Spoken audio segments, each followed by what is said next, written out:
Boa entrevista, né, que o filho de Bolsonaro deu a uma rede de TV norte-americana, né? Ele falou que o Brasil tinha um governo socialista, era um país socialista e agora vai ser um país liberal, né? Bom, ele disse outras coisas lá, mas eu vou me atentar a essa fala deles em especial, que ao meu ver é o maior dos equívocos que comete o Bolsonaro, comete o filho do Bolsonaro, comete essa galera aí toda que vai pela cabeça do Olavo de Carvalho, né? Sendo sucinto em relação ao pensamento do Olavo de Carvalho, para sintetizar a ideia geral do Olavo de Carvalho, é que socialismo, social-democracia, comunismo, até liberalismo, dependendo das questões, para questões, por exemplo, que remetam ao comportamento, né, às liberdades individuais, ao comportamento, essas ideias liberais, eles classificam tudo isso daí, tudo isso, as pautas identitárias, tudo isso, que inclusive fiz alguns vídeos sobre cada uma delas, ainda nem fiz sobre todos, porque são muitas coisas, que tem muitas questões que tem da esquerda para se debater e da direita também, né? Então assim, e o Olavo coloca tudo isso como se fosse uma coisa só. Tudo isso é comunismo, tudo é socialismo, né?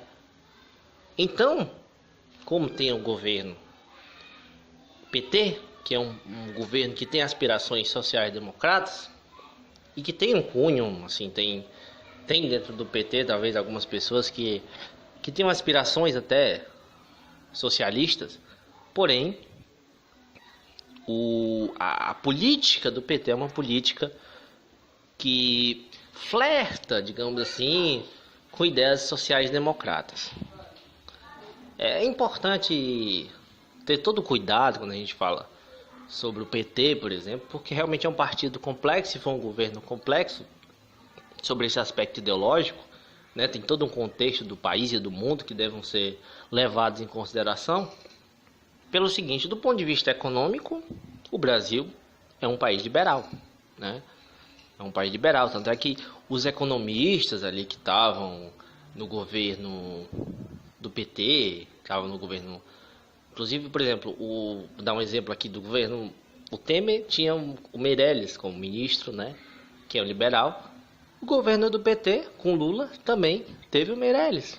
Então, assim, do ponto de vista econômico, a equipe econômica do PT era uma equipe bem mainstream, né? Era liberal mesmo, liberal, né? Isso daí é um fato, né?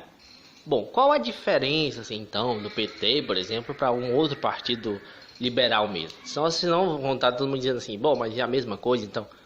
Não é bem a mesma coisa, né? Como eu disse, o PT tem aspirações de uma social-democracia. Então, assim, nesse aspecto econômico, né, ele tem uma linha mais liberal, porém, ele tem aquela ideia de bem-estar social, de estado de bem-estar social, né, que é a ideia da social-democracia, né? Então o governo inverte no lado social. Aí criam programas como Bolsa Família, né? Cria o ProUni, o SISU, investe na educação pública, na saúde pública, na educação pública. Então assim, o Brasil tem uma estrutura de alguns pontos, né? De estado de bem-estar social, de uma social-democracia, né? E esses pontos se ampliaram com os programas do PT, né? Então aí uma redução da miséria no país no período do Lula, por exemplo, né? E também no ponto de vista econômico o Brasil melhorou bastante, né? Então, assim, tem uma aspiração social-democrata. É importante a gente dizer que, tipo, há uma diferença, por exemplo, entre países que têm países sociais-democratas, né? Europeus, né? Alguns países europeus sociais-democratas, por exemplo, e países como o Brasil, né? O Brasil é um país que está em desenvolvimento, é um país que necessita de reformas estruturais. Então, assim, não dá pra gente dizer que o Brasil consegue ser, vai ser ou pode ser sem fazer essas reformas estruturais, né? Como reforma agrária, como uma reforma tributária, consiga criar esse estado de bem-estar social. Não dá. Porque sem essas reformas, continua essa desigualdade muito grande, esse atraso que não permite que crie um estado de bem-estar social de forma assim mais assim eficiente, como existe nesses países europeus, né, como a Dinamarca, como a Noruega, assim, países, né, ali daquela região que são países sociais-democratas, mas que são países que têm essa estrutura, né, melhor, né? Então o Brasil ainda tem muitos engodos, tem muita coisa que o Brasil é atrasado e que os governos passados, né, até hoje, os governos não conseguiram fazer essas reformas, né? Temos um Congresso que é muito retrógrado, muito atrasado, né? E que tem interesses da elite. Então, essa elite brasileira, ela não permite que sejam feitas certas reformas que seriam de benefício do país como um todo, né? E da população e que possibilitariam que o país tivesse um outro grau de desenvolvimento, de índice de desenvolvimento humano, que o Brasil está muito abaixo daquilo que pode, né, do potencial que tem. Quer dizer, a gente está ali entre as 10 maiores economias, mas ao mesmo tempo a posição do índice de desenvolvimento humano, né, talvez pela última vez que eu vi, estava em 79 por aí, né? Quer dizer, a gente está numa linha mediana, né? Quer dizer, perto de países que são países bem mais pobres, bem mais atrasados, assim. Então, quer dizer, por um lado a gente tem uma economia forte, pujante, uma indústria legal, que ainda precisa melhorar muito, é verdade, mas que assim, comparado a muitos outros países, é bacana, né? Interessante, é uma estrutura interessante, mas que é mal gerida, né? É mal justamente por conta de não fazer essas reformas estruturais que precisa, né? Pago muito juro altíssimo que o governo tem que pagar para os bancos, né? Então, assim, aí tem a questão do latifúndio também, muitas terras aí de grandes latifundiários, terras improdutíveis, né? É necessário também um investimento na indústria de base, que não está sendo feito ainda, né? Então, assim, a gente já tinha uma série de problemas, né, que não foram resolvidos no governo Lula, no governo PT, né? Esse lado econômico, principalmente. Essas reformas, como eu citei, reforma tributária, reformas agrária, né? E entre outras reformas, né? Essa questão da dívida pública, né? Também reavaliar isso daí. Justamente porque o PT fez o quê? Fez um governo de coalizão, né? Como assim? O PT se uniu com essas alas da direita, essas alas conservadoras, essas alas liberais, para poder fazer esse governo de coalizão. Quer dizer, então assim, em várias pautas do PT, todas essas pautas que eu citei aqui, que são reformas que eram necessárias para o Brasil ter um melhor índice, né, de desenvolvimento industrial e também um desenvolvimento social, né, mas o PT fez esse lado das reformas, melhorou a questão da educação, fez mais investimentos sociais, né, diminuiu o índice de miséria, de pobreza. Durante o governo Lula criou-se muito emprego, o país cresceu bem, então assim, né, tinha umas coisas boas, mas essas coisas, essas reformas que eu citei não foram feitas, né, justamente porque temos um Congresso que é um Congresso muito atrasado, né, temos uma elite também que tem um pensamento retrógrado, né, então assim, complicado, né.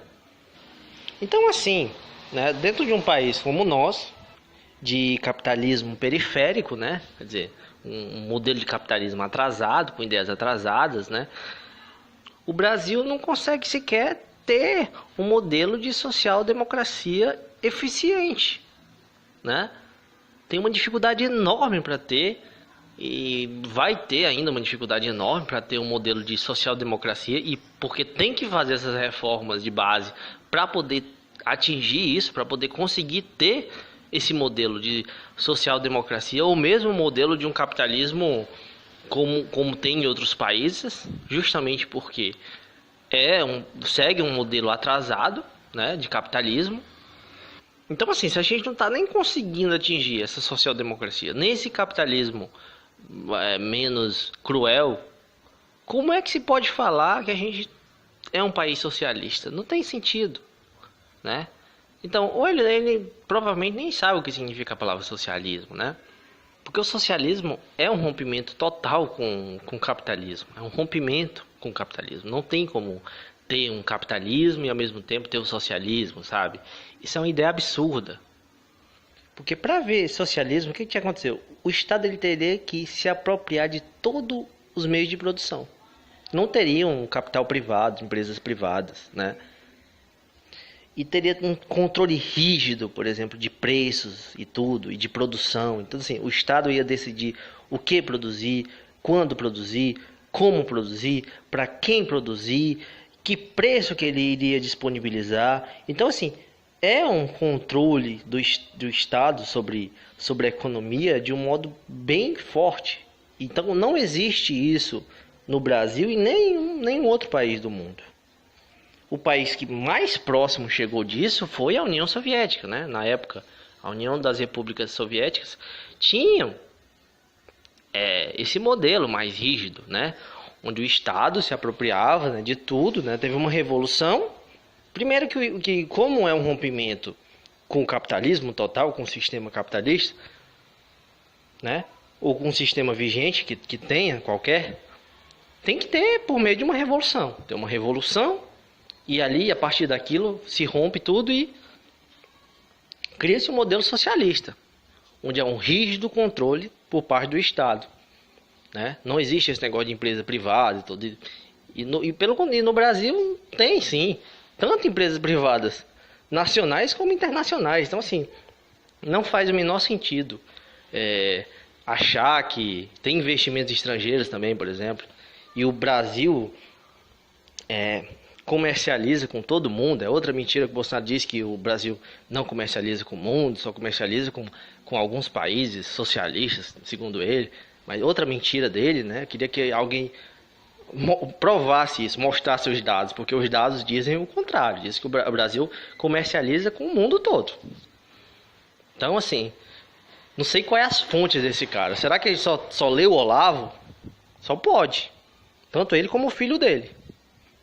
E não é à toa, né, que as referências que eles dizem ter, que eles até dizem que é para as pessoas seguirem, o Olavo de Carvalho, o Nando Moura, né, Gustavo Kirster, né, esses caras que prestam um serviço de desinformação. Então é muito sério isso daí, é muito sério essa questão que a gente está passando. Acho que é uma das questões principais, essa questão da desinformação. É um problema muito sério desse governo. É isso. Está criando uma rede de desinformação. Então, é isso, né, gente? É isso. Infelizmente, é um governo que está vivendo à base de mentiras, à base de desinformação. É muito triste isso. Então, um abraço a todos e até breve.